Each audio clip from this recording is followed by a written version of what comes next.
So,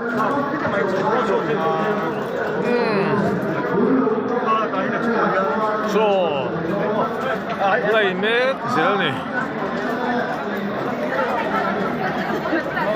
Với tại chỗ, aro quy lệ mày.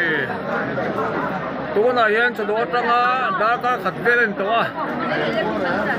Anh ấy rằng mình bồi tên cho anh đó mét giờ này. Hay là mình cái security tên đó mét à. Phil fight again.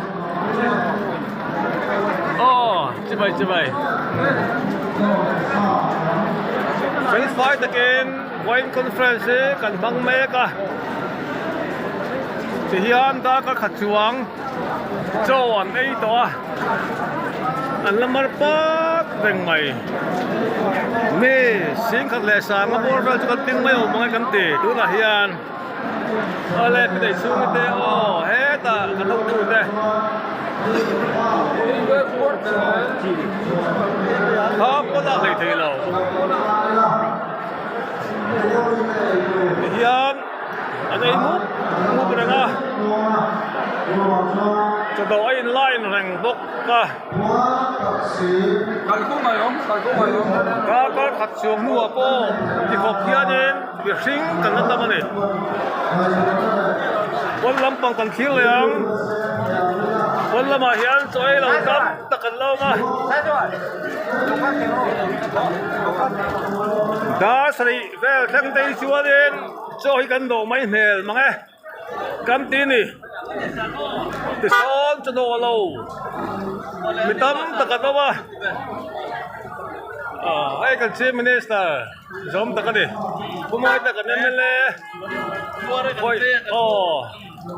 với ni đâu quý lẽ mày số đồ lâu hi mi xử lý sao về là cần lâu mà đã có khát lẽ chân về chúng này hiện số cần đồ to đi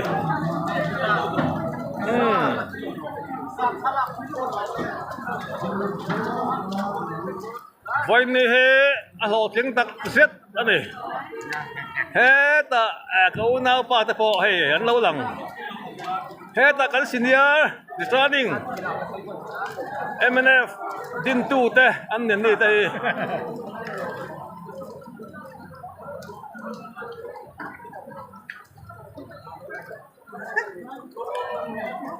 traffic boys up na sa